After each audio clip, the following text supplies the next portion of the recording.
Hello and good evening, everyone. We're Team Constructed Atmosphere from Spiral Studio. My name is OJ, and here are my teammates, Archana and Rohan.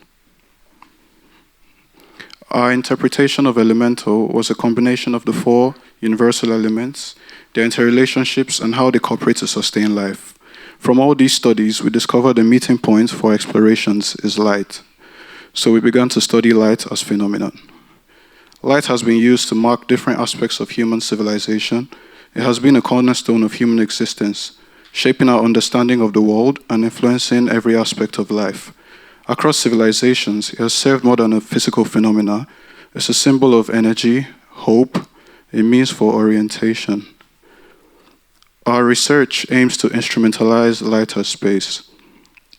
Space, in our terms, is defined as the varying modulations of lightness and darkness, in texture and color, shadow and occlusion, in its presence and absence.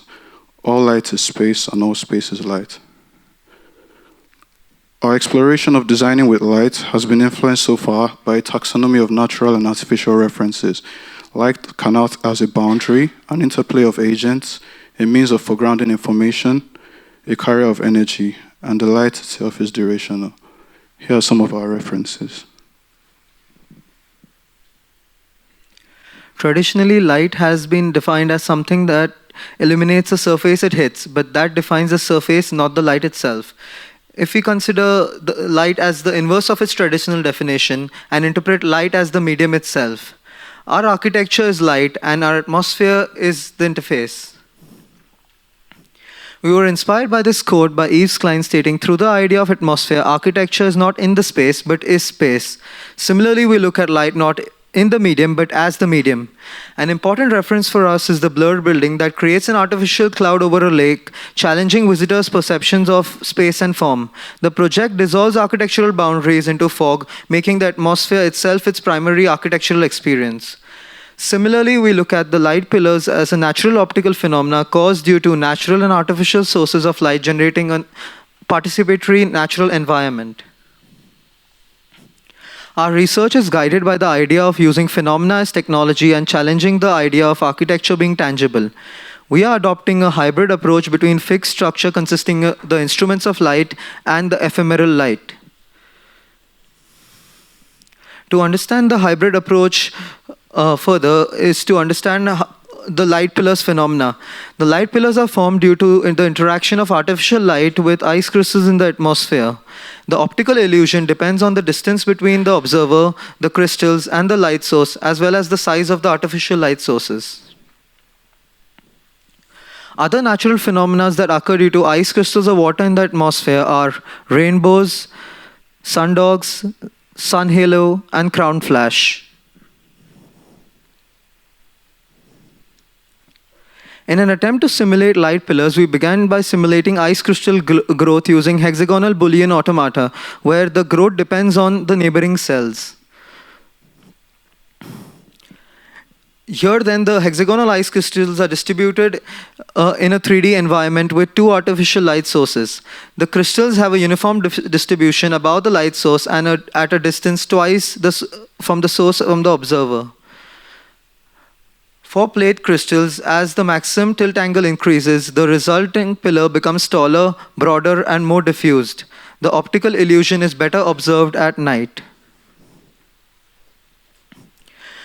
We further simulated other optical phenomena to understand how geometry and organization of ice crystals have an impact in the sky. Of all the parameters from our studies, we understood that these are the most important ones: light, geometry, and medium. Our methodology towards exploring this concept of light as space, as atmosphere, and as architecture is studying light, understanding its nature, interaction with the instruments of light, and deploying these instruments in space. We began our studies by understanding the behaviors of light. Light, a series of waves in electromagnetic spectrum from which visible light can be observed. All the colors of visible light combine to create white light, a beam of singular wavelength. This light exhibits a wave-particle duality as observed from the double-slit experiments and could be restricted to certain wavelengths by polarization. This probabilistic nature of light informed our use of Monte Carlo's statistical and probabilistic technique for simulating the light behaviors, some of which are reflection and refraction. Visible light is only observed on interaction with matter. It can be scattered and observed in different media, and its linear propagation can be perceived differently by manipulating refractive indices to create optical illusions. The next step was to understand the interrelationship between light and geometry by working with instruments of light. We began by studying how light interacts with primitive geometries using a laser, understanding reflection, refraction, and diffraction. We tested propagation and dispersion of light in different primitive geometries. The inference here is that light dispersion is most when it hits the edge, and we can see maximum dispersion in triangular and hexagonal column prisms. We observed how these primitive geometries could recreate some of the natural phenomena. Here we use pyramids as speculative crystal geometries instead of hexagonalized crystals, and this is what we observe when the light position changes. We then changed the Gaussian distribution of the pyramidized crystals in the atmosphere and observed how the illusion changes because of the distribution. After studying the interaction of light with primitive geometries, we further explored different materials and fabrication techniques to create our instruments of light and understand how they behave with light. The various categorizations of the fabrication methods are laser, cutting, thermoforming, CNC engraving, stacking acrylic, and casting resin. The approach here was to focus on geometry and then seeing the implications it had on light.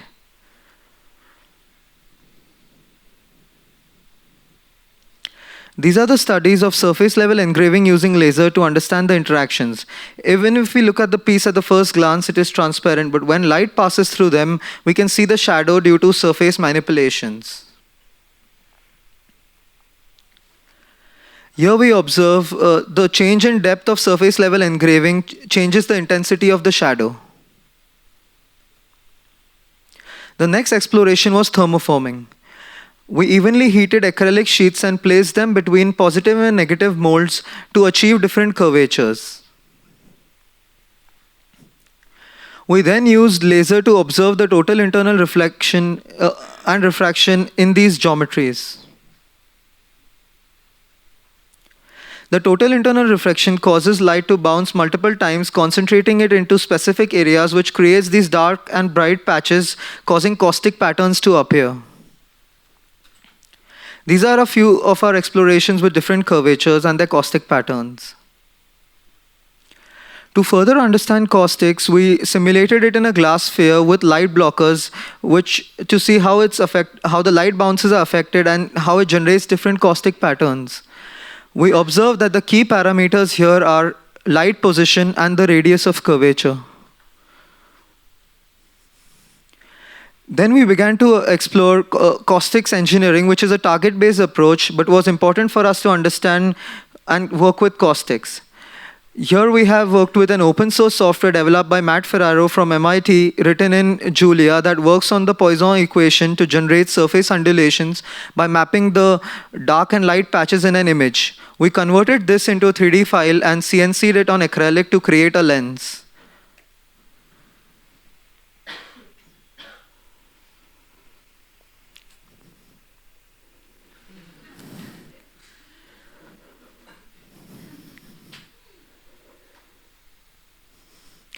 In the next exploration, we stacked multiple layers of acrylic pieces and observed that increase in fragmentation leads to greater reflection and refraction of light. And on casting resin cubes, we observed the same light bending behavior as observed in our initial explorations with the sugar solution.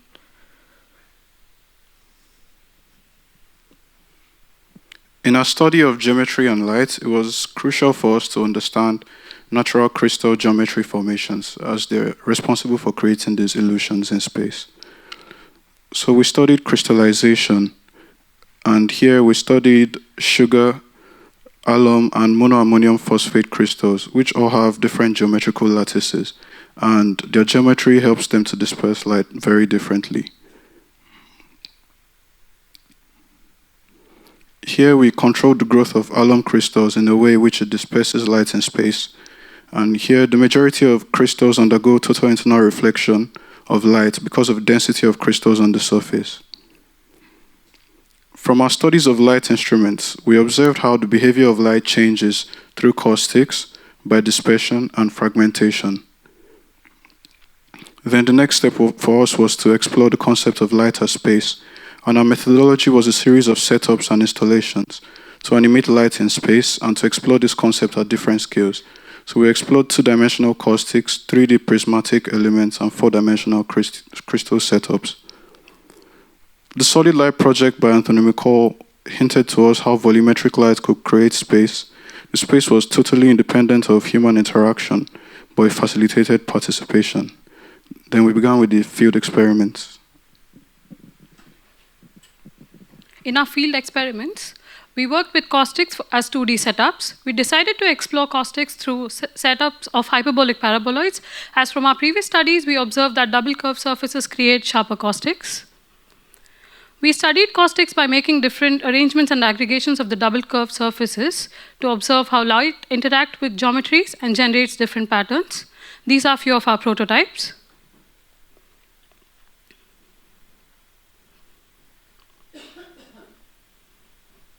Here we explore convex and concave setup of 6 pieces. These are some tests with convex and concave arrangements of the setup. We vary parameters like light position, setup placement, and cold angle to see different patterns created. This is a catalog of our explorations.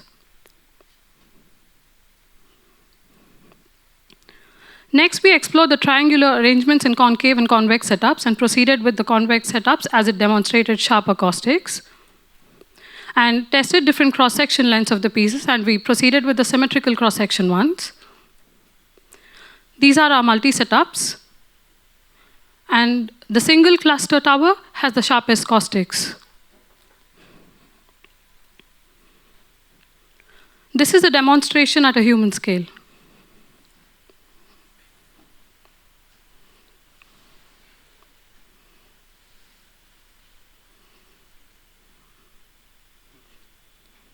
We also studied dichroics in our 2D setups. A dichroic film is a light filter coated in metallic oxide that changes color depending on an observer's viewing angle. This is a study of single setup with angles varying at 15-degree intervals. On interaction with multiple pieces, we observed newer colors. Next, we added a triangular prism and observed sharper light beams reflected and refracted with greater intensity. We started by working with a single fixed light source directed on the film at the bottom left corner. Here we can see a hierarchy in the light dispersion. Some pieces become more important than the others because of the intensity reflected because of light hitting them. Digitally, we assign age to the particles using inverse square law. The decay value is calculated by connecting all the points, and we visualize the light by rendering the outputs with transparency. The light particles undergoes refraction and reflection on each surface throughout the simulation. We have used a 15% feedback system. When the particle doesn't hit the next film, the film rotates by 15 degrees and the simulation is reset. This procedure helps us to determine the optimized orientation for the films. We then move to an automated multi-setup to demonstrate greater control on the angles and choreograph the movement. This setup intends to demonstrate dichroics in 2D with choreographed movements.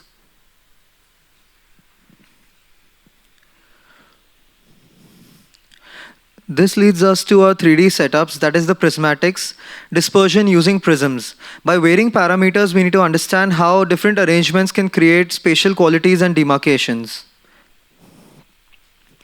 As a first step to a three-dimensional setup, we worked with 8 prisms at different orientations.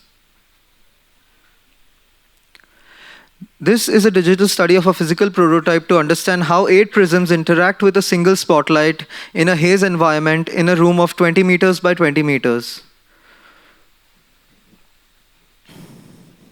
To understand spatial impact when light hits the prism at different angles, we went on to explore the horizontal rotation of these prisms with a fixed light source.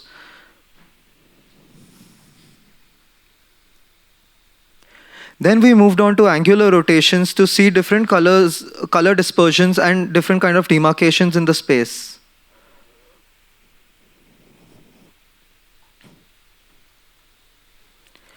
This is a demonstration to understand the spatial impact with respect to human scale in the space. This simulation is to understand the size of the prism and intensity of light with respect to the spatial impact.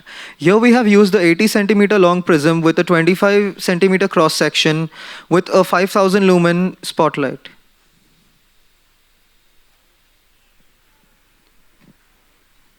Then, moving on to our 4D explorations, we studied crystallization. Crystals in space disperse light in different directions, creating optical illusions. And these geometries appear whitish because of the multiple refractions happening inside the crystal. And for this reason, we adopted crystallization as a logic for structuring our geometry. It was important for us to study the parameters involved in crystal growth. Here, the seeding of these crystals is important in determining the overall shape of the crystal, and we observed the DRL aggregation logic as the particles are attached to one another after searching for a neighbor in the solution. The scaffold for these crystals determines their overall shape, as less dense scaffolds allows for the growth of larger geometries, and denser scaffolds create much smaller crystalline geometries. And the next parameter is concentration, which influences the directional growth of these crystals. We began to change the shape of the crystals by increasing its acidity, and we did this by adding tiny concentrations of alum to the monoammonium phosphate solution. And here we see we could change the crystal geometry and organization. Then we began to abstract these crystalline structures using the idea of fragmentation and primitive geometries to understand this logic physically and digitally, which informed a number of physical iterations. Here are some of our physical explorations where we used the crystalline geometry logic to organize our geometries. And then we proceeded to design our version of what a scaled-up crystal will be.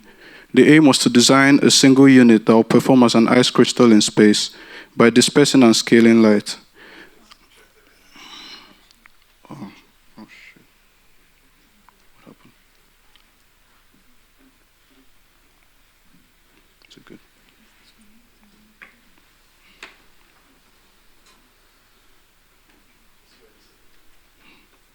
Wait.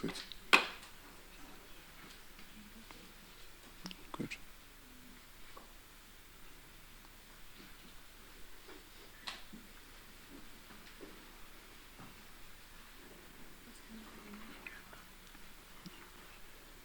Disconnect it and connect it again.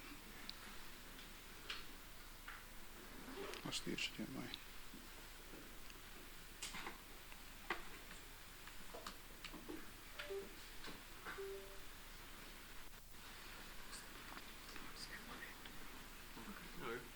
Shaking still.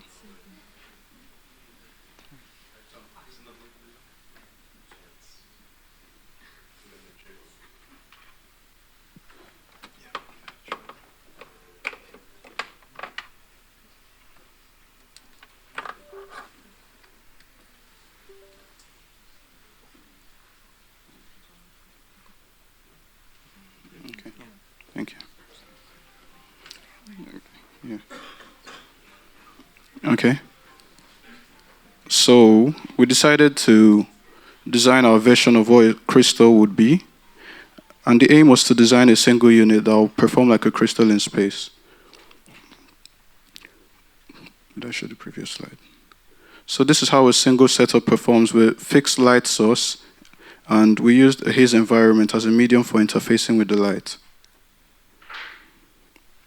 And here we see the light is dispersed into different colors, and the dichroic film also changes some of the colors of the light.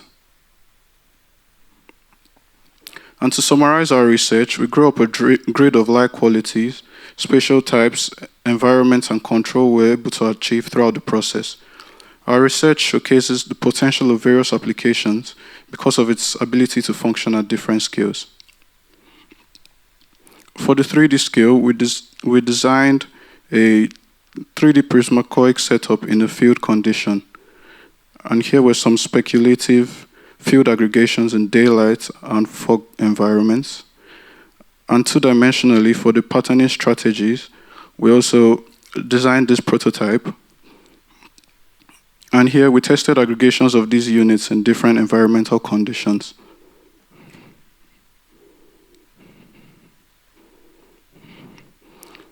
So throughout this research, our investigation of light as atmosphere has involved material experimentation and understanding their processes of formation and their interactions to create various perceptions of space in color, in pattern, in transition, and in demarcation.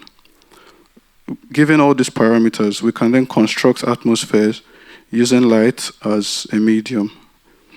We want to give a special thanks to our director, Dr. Theodore Spiropoulos, all our studio tutors, our friends from the DPL, from the AV team, from the photo studio, and our Phase 1 helpers. Thank you very much.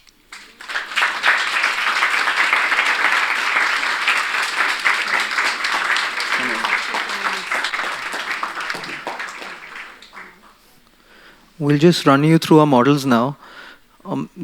This is the first setup, which is the automated board, where we have choreographed these movements at a 15-degree rotation to provide maximum amount of scatter and dispersion throughout the board.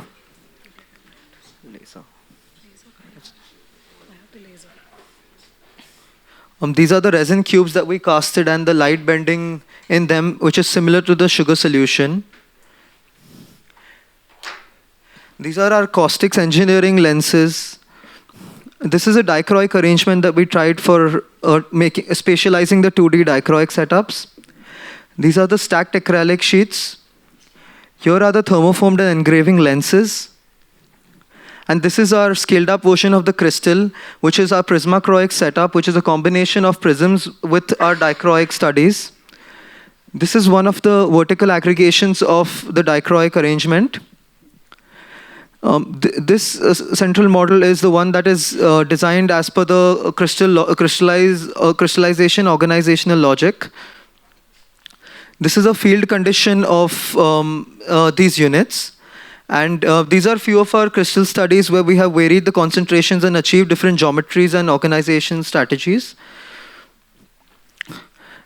These are our caustics arrangements. This is a 2D tiling strategy, and we have created a pine cone to actually demonstrate the kind of caustic patterns that it generates. This is a single tricluster tower.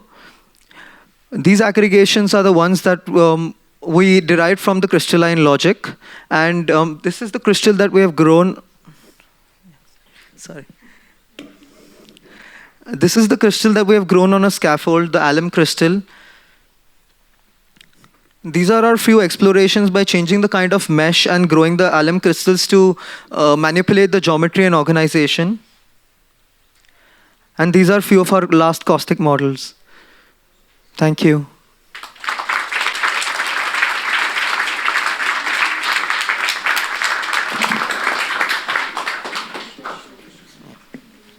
We would just like to show. Yeah, just start. Yeah.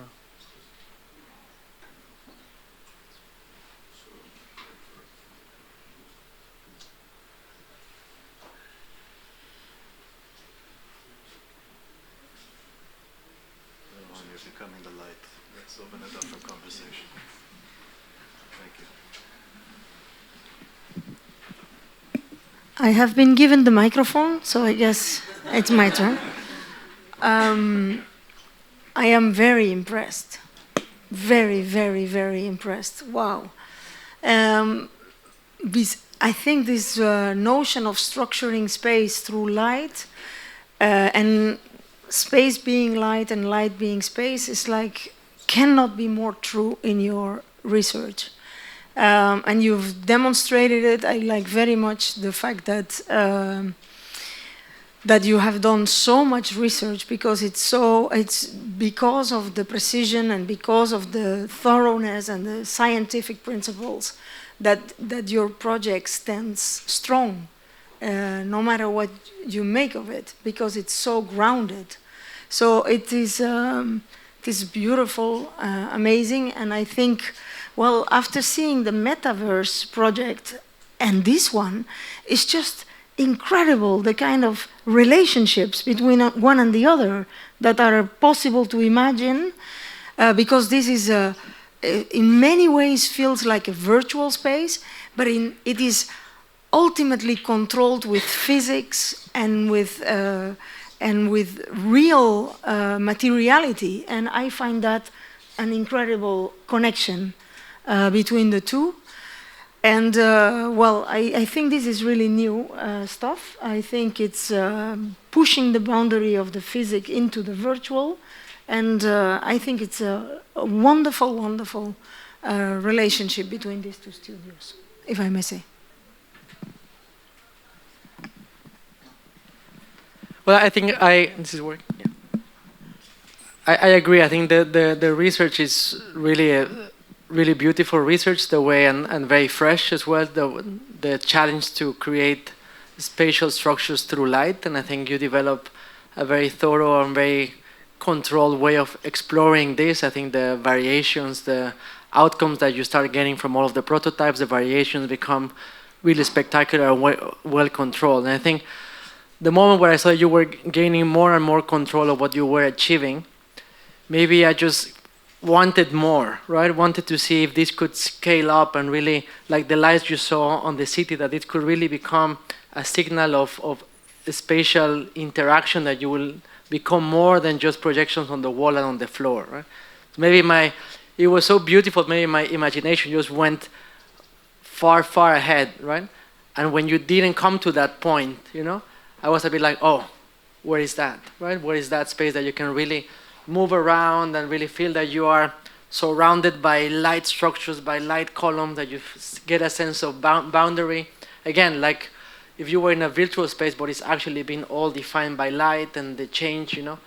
So that's the only part that I wish there would have been, that added sort of scalability, that you could become a bit more immersive into these structures. But I think overall, I think all the potential is there, and I think it's exceptional, beautiful, amazing pieces that came out. You know, the models are beautiful, and I just want to occupy that model and see what the light is doing inside, right? But I think that's maybe the next step of bringing this into a more fulfilled research, right? But overall, congratulations, very nice. Yeah.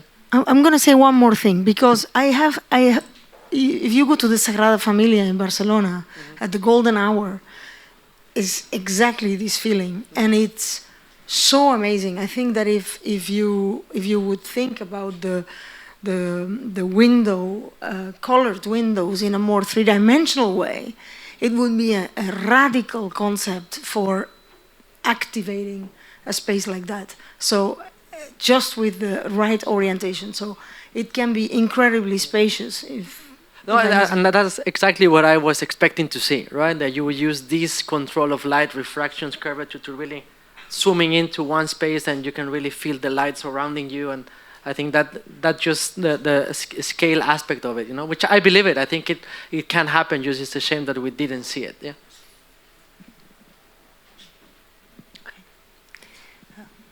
Thank you very much, because for me it is a very poetic project. And what is interesting, Rem Koolhaas said once, in one lecture, that space is what captured light, and in opposite, light is what captured by space. And I saw all that layers in your research. It is more research than experiment for me, because we can go forward and see what it can happen in real architecture world, in metaverse, etc. So, but what is interesting really, how you moved, methodologically speaking, using light as medium, using light as instrument, and at the end, using light to produce the space. And it is really fantastic potential in the other in architecture, like methodology of producing real projects, producing metaverse conceptions, and etc. So it is amazing thing that we see that you stayed in differentiation between analog and digital, because you produce a really analog model to demonstrate the future of digital world. So thank you very much for this very inspiring project.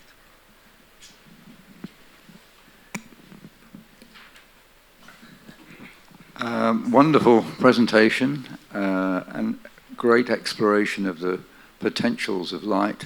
I spent my life doing the same thing. I'm an astronomer, building my own telescopes and mucking about with glass and all sorts. So I relate to it completely and absolutely. But the end product is the incredible thing, is that light as form and space is absolutely extraordinary. It's the most incredible thing in the universe. We don't know much about it. We explained it. Einstein explored it. And at the present moment, we don't know what happens at a single point in space outside the Earth's atmosphere. Inspect a single point in space. There are hundreds of millions of stars in the universe around. Every one of those stars that we can see from our planet is sending a shaft of light through that point in space. So every single tiny point in space, which we cannot investigate, is actually full of stars and full of light. And there is even a theory that matter is changed at that point. So it's an amazing phenomenon. In the more everyday, you're exploring the wonderful properties of it and the secondary properties that have come out of research into light, laser, interferometry, holography, etc., all of which have their own particular properties, and all of which architects can grab in the way that you've done, which is fantastic. And the idea of exploring light as space, light as definer, light as interactive part of the live world, despite the fact it's incredibly unmeasurable and ephemeral and difficult to grab and carry away, is absolutely wonderful. I think it's a great piece of research. And you've built up an enormous amount of personal knowledge, which I suspect will carry on. It won't stop here. Well done. Fantastic. This is a beautiful project, so congratulations. I think there's always something very spiritual when we look at light, and it's a phenomenon where you can't quite understand how it's captured. So what I liked about the research was you kind of explained to us how we can physically do things to create these phenomenons that we naturally see. And if you think about the world's biggest prism, what is that? It's a rainbow. And it's basically capturing the Earth's atmosphere with the sun. So I think that a lot of people pointed on these really great points, which was like, this is such great research and we can all take it away and take it one step further. And of course, you know, it's a short program, so we don't expect you to go develop a project. But when I saw that one of the ideas you had was to put a sculpture in a city and shine, I think you said 5,000 megawatt light on it, I was thinking, well, that could have also been, like, if you were in the city and you saw that, like we're seeing these, you know, spectrums here, I wouldn't know if that was a crystal or if that was a 5,000 spotlight, you know, with like a color film on it. And I was thinking, wouldn't it be wonderful if, like, you know, you have these different scales of applications, it could be in a church, but what if that was a building and the sun already does this rotation around it, so you would start to create these phenomenons and projections across the city, you know, hopefully not like the shard that's like burning cars or anything, but you could create these beautiful, fantastical, almost like experiences where no one can figure out where it's from. That's the thing, is every time you see this, whether it's like a disco ball or, you know, I hate to compare it, but when I wear like a sequin dress and it's like reflecting off the ceiling, everyone's like, oh, wow.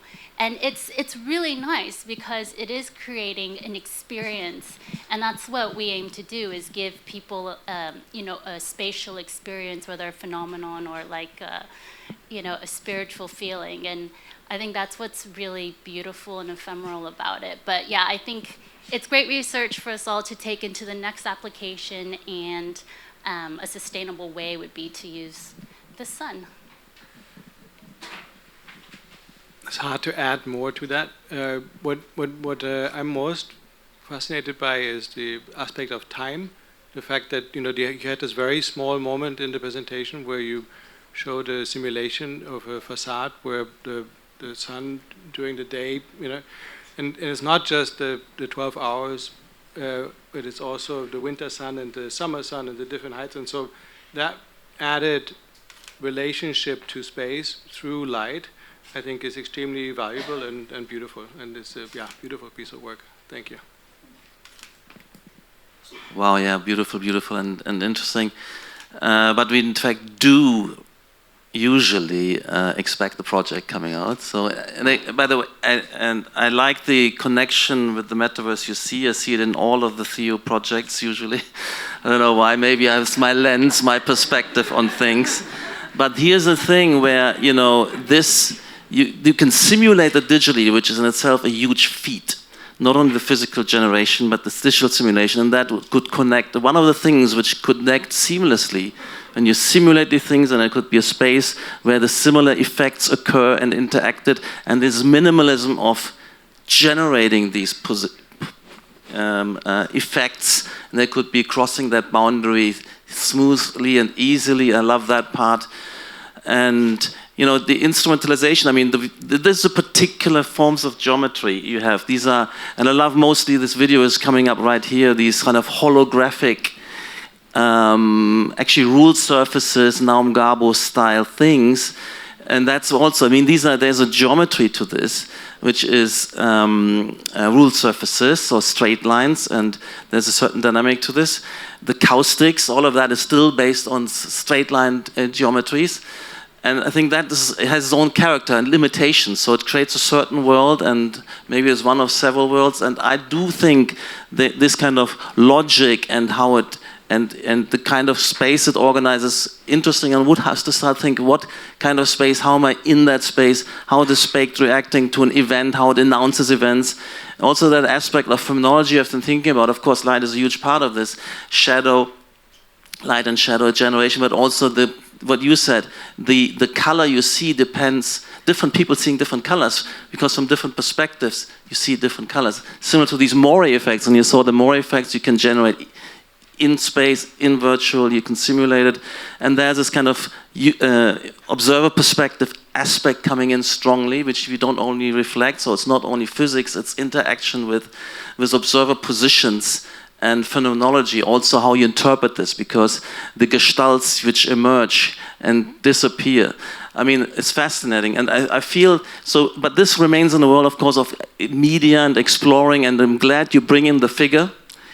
But the figure could also be in an art installation. So let's say Jason Baruch has some of that.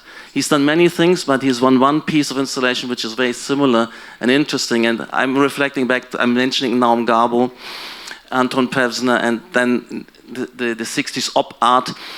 They've been onto a lot of these effects you're probably aware of and could look back, and also things like holographics and these kind of strange magics you get also when things you move fast, like film itself. These are kind of inverted commas illusions that depend on our kind of refresh rate, kind of on our brain and interface. So that's, let's say there's more dimensions to this, but I think there could have been and could be an instrumentalization. So whether it's urban scale or whether it's a space where responsiveness, we've been talking about responsive and active and interactive space for a long time, where the beauty here is it's so kind of fast, rapid, cheap, in inverted commas, and agile. That's the advantage, it can do, I believe, it can construct and reconstruct space and switch space, but it should switch it according to mood, mode, switching the scene and the interaction. And it has this interesting element of perspectivalness, observer perspective we're talking about in terms of parametric phenomenology, etc., etc. So I hadn't challenged you for some reason to do that next step, but I think that's wonderful, and we certainly hope we can kind of appropriate that for our work, for our metaverse, but also real architectural work for purpose. And it's not just a spectacle. That's for me the thing, where you have all these kind of light shows in cities. That doesn't interest me, right? Unless they're telling us something, until it's inviting us to something. And I think the subtleness of here, because it works with the surfaces. If you project, if you have a dot matrix and you can run any kind of video show onto a building, you can lie anything onto this building. But this one speaks over the truth, because it works with the actual surfaces and points of origin, and that's what I love about it. But we need to instrumentalize. The project hasn't been done, and the project, I'm looking forward to it. It's probably only going to be the next generation, not you guys. It's completely low tech. That's why I love it. It has the biggest effect without all the digital. There's nothing digital about it. Like if you used, a sun in a building, or if you were in a church and at different times as a sun at different seasons, you felt different emotions. That's the beauty. It's almost like a natural phenomenon. Yeah, it is. I mean, it's just a wonderful way of ending the day, I have to say. So thank you for providing these great closures. I mean, I have, a lot have been said, and maybe just one thing that I love to think about is that obviously different colors, you can see them also from the point of view of whatever receives them. They are different wavelengths, they transfer different amount of energies, and if you think about living systems and organisms, they respond differently and they grow differently. So already these kind of images, you can interpret them as a kind of a garden of lights, of opportunities, in a sense, where things may grow and flourish differently because of the wavelengths and the way you are actually distributing them. So again, I think the beauty is that there are we can dream about the evolution that such a system can provide, and the poetics that emerges. But ultimately, I think through your simulations, I think that's where really, for me, became exciting, because if you can't draw it, you can't instrumentalize it. And the moment you are able to draw it, then all of a sudden it's there to become many different things. And I think that's really the key. This is not just a kind of random experimentation. There is a building up of a system of drawing and representation that all of a sudden allows us to create things that are otherwise impossible to imagine, right? And I think that's really important in terms of a school of architecture, where we often are limited by our representational tools, and by creating such a thing, you open up new worlds.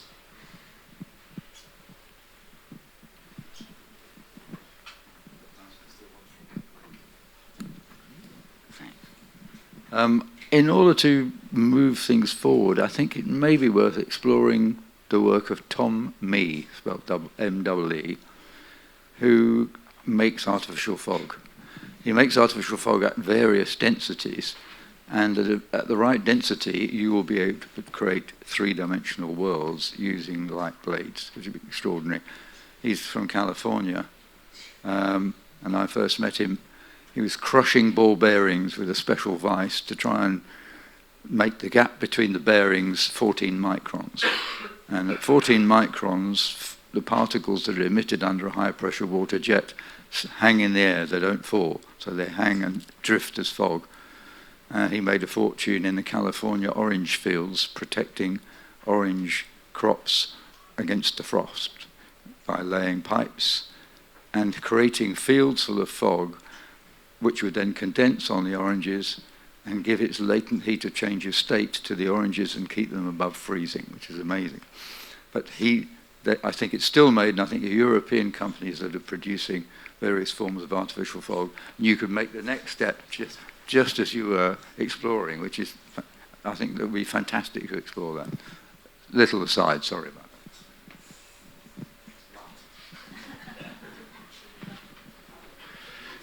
that. I guess if, I mean, from my perspective, I think one of the things that I appreciate about the project is very much that it challenges us to kind of work through the discipline of whatever it is that we're researching, instead of projecting and speculating without really understanding. This kind of project, I think, instills a kind of methodology that is more about discovery and self-awareness. And I think it builds up a certain complexity. So some of the desire is to spatialize it. I can share the desire to want to experience it and to live it. I think the thing that was, at least from my point of view, important in terms of the methodology, and Marco mentioned it in some way, was this jump into the digital was not a jump into representation. It was a jump into trying to find the most approximate simulation tools and to treat them as generative design tools. Those don't necessarily have the same intuitive quality as a modeling space. They make very different demands in terms of setup, explore, see what you get, renderings that are not really visualizations. They are, in some sense, trying to demonstrate the physics of this environment. And I think that as much as those things were set up, I do appreciate that you tried to do versions of it. You didn't talk about them too much because in some sense they also defaulted into maybe more known tropes. What I like also about the fact that you guys used Yves Klein's thoughts, when he was working with Claude Perron, it's almost like the two most opposite material approaches to the world, right? One was a guy who wanted to depict the world as a leap into the void, which was a completely artificial construction, and you had someone else in Perron who was trying to structure a different method and idea of space through the oblique. It wasn't about the brutality of concrete, it was a suggestion of the inclined plane and its ability to liberate a different form of occupation and human engagement and interaction. And I feel like this project is kind of wrestling with the difficulties in that. So you make 5 steps forward, you think, but actually you've gone 3 steps backwards. And that process is only there when you actually have the discipline and self-awareness to recognize it. So I appreciate the project because there was, I think, a methodology that wasn't always clear in the beginning, but it started to give itself results that in some sense appears quite late. And it's not late in terms of the 16 months of the program, it's late in the sense that that desire to try to make something architectural comes with a lot of preconceptions about what architecture is. So as much as I can appreciate the connections that are forged between the virtual and the real, I'm not sure that those classifications of space matter anymore. This is just a personal point of view. I feel that it's very important that people see the things that are happening in the lab and the synergies amongst very different, let's call them projects, because I feel like that's where the opportunity to make these things more accessible and shared and other people can pick up on things in a much more informed way. Because I think people are very lazy. They take something and they think, oh, I saw it, I done it, I can just take this now and just build upon it. It's not the thing itself, it's the knowledge that went into the production, into the thinking and conceptualization. I think Mike's points are very important. The goal was always to try to make it more of an atmosphere. The challenge was not to be Liz and Scofidio in a sense of trying to build the infrastructure to construct a very large-scale experience. So it's a wrestling of this kind of thing, and that's why I think atmosphere is always the most difficult kind of problem for architects to grapple with, because it doesn't fit into the conventions of scale.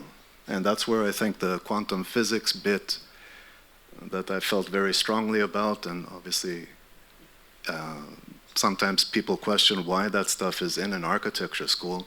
is mostly because of that relationality, that idea of that discrete, the relationships between things that are non-human but affect everything in our environment.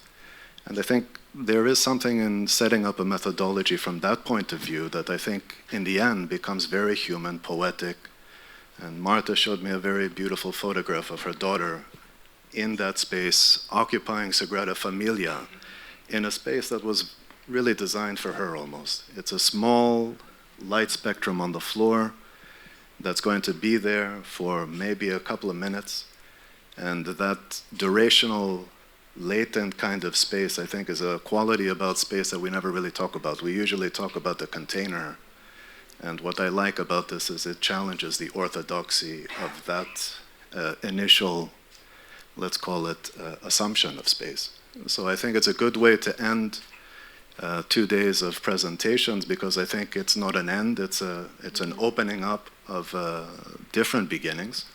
And I think over the last 2 days, I think we've had a lot to think about through the conversations that we've had with all our guest critics and with the students and the side conversations that happen from the bar and everywhere else, because I think those conversational aspects is what we aspire for.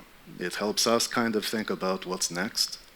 It helps you to think about what's next in a different form. This isn't just about getting a job. This is about you being, you know, the next Buckminster Fuller, thinking about the next 50 years experiment.